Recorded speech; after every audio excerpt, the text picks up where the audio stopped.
तर त्यामुळे एक आता चांगला प्लॅटफॉर्म मिळाला तुमच्यामुळे, तर मी खूप थँकफुल आहे त्यासाठी. तो माझा प्लॅन आहे आणि मला हवा त्या म्हणजे IT फील्डमध्येच मी ग्रो करू शकेल या इन्स्टिट्यूटच्या थ्रू.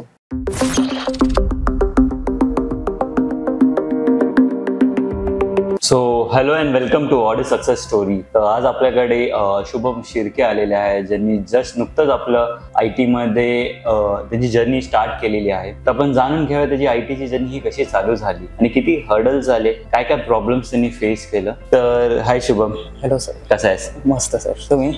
मस्त. मी पण. कसं वाटतं बेसिकली IT मध्ये एंटर झालं? खूप छान वाटतंय. जवळजवळ म्हणजे 2 वर्ष झाले. म्हणजे मी असंच नॉर्मल काम करत होतो BPO मध्ये. तिथे तर माहितीच आहे तुम्हाला काय म्हणजे बेनिफिट नाही माझ्या फ्युचरसाठी. माझं ग्रॅज्युएशन पण BCA मध्ये झालं. BCA मध्ये कधी झालेलं? BCA मध्ये 2023 मध्ये पास आउट आहे मी. तर त्याच्यानंतर मग 2 वर्ष आता आपला 25 चालू आहे. तर मग नंतर मग म्हणलं की आपण शोधावं काहीतरी की फ्युचरसाठी. आणि फायनली मग मला भावाने सांगितलं, तुम्ही ओळखताच त्याला, तर तू ऑडिस मध्ये ऍडमिशन घे, डेफिनेटली तुला ते प्लेस करतील. आणि तसं झालं पण. जस्ट मला हे विचारायचं होतं की 23 नंतर तू सर्च नाही केलं स्वतःहून, तू केलेलं ट्राय मध्ये मी एक कोर्स पण केलेला रेडॅटचा, पण तिकडून काहीच हेल्प नाही मिळाली त्या इन्स्टिट्यूट कडून. पण इथे मग फायनली मी मग काही फॅमिली इश्यू पण चालू होते. मग नंतर मग मी ठरवलं की ऑडिस मध्ये आपण आता घेऊयात फायनली ऍडमिशन. आणि मग जे मला पाहिजे होतं, जे इंटर्नशिप साठी सुद्धा मी प्रयत्न करत होतो, ते पण नाही मिळालं. पण ऑडिस मुळे मला ते एक संधी मिळाली, सध्या एक चान्स मिळाला. किती लवकर ती संधी भेटली? म्हणजे जसं ऍडमिशन झालं त्या दुसऱ्याच दिवशी म्हणजे इंटर्नशिप मला मिळाली. ग्रेट आहे. म्हणजे तू असं आधी इंटर्नशिप का बघत?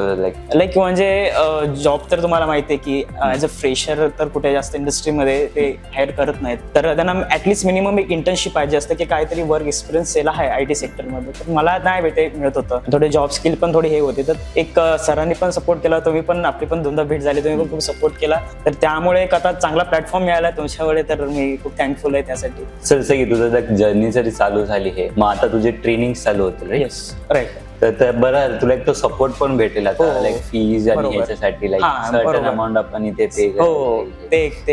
आता जे BPO मध्ये तुला असं तेव्हा वाटलं तरी होतं का आपण IT मध्ये येऊ? नाही, बिलकुल नाही. म्हणजे एक मोठीच अपॉर्च्युनिटीज आहे मला मिळाली. चल, सही आहे. आता एक थोडं लास्ट क्वेश्चन त्यासाठी की थोडं लवकर व्हायला विचारणं, बट तरी एक सध्यासाठी आतापर्यंत तुझं ऑडिसचं काय आहे? What is Audis for you? Audis म्हणजे मी जस्ट फुल फॉर्म म्हणजे वाचलेला की AWSM स्टडीज. तर त्या AWSM स्टडीज बरोबर मला माझं AWSM फ्युचर क्रिएट करायचं आहे या इन्स्टिट्यूट बरोबर. तर तो माझा प्लॅन आहे आणि मला हवा त्या म्हणजे IT फील्डमध्येच मी ग्रो करू शकेल या इन्स्टिट्यूटच्या थ्रू. जरूर आपण ते ऑसम फ्युचर तू बोलतोय ते आपण तुझं फ्युचर चांगलं करू. बिकॉज ऑडिस मध्ये असे भरपूर मुलं आले ज्यांनी आपल्याकडून ट्रेनिंग घेऊन प्लेस पण झाले आणि कॉन्टॅक्ट ठेवलंय लेटर ऑन पण. टाइम टू टाइम गायडन्स घेतलंय त्यांना, आपण प्रॉपर गायडन्स प्रोव्हाइड करून आणि ते आज चांगले सक्सेसफुल पोझिशन्सवर आहे, चांगल्या पॅकेजवर आहे. मग तू पण तसं कॉन्टॅक्ट ठेव, नक्कीच आपण जरूर चांगलं करू. तर आपलं हे शुभम ज्यांनी 2 इयर्स हडल करून BPO सेक्टर्स मध्ये हडल करून त्यांना ITचं ड्रीम होतं, स्वतः IT पास आउट आहे BCA मध्ये, त्यांना पण IT मध्ये एंटर करायचं होतं. तर आज त्यांनी कालच ऍडमिशन आणि आजच त्यांचं सिलेक्शन सगळं झालेलं आहे. तर ज्या फास्ट ह्यांनी त्यांचं IT मध्ये एंटर झालंय, तर पुढे फ्युचर मध्ये पण त्यांना सक्सेस तेवढंच फास्टली भेटून दे, लवकरात लवकर येऊन दे. मग हेच आपण ऑडिस त्यांना विशेष देऊ आणि थँक्यू.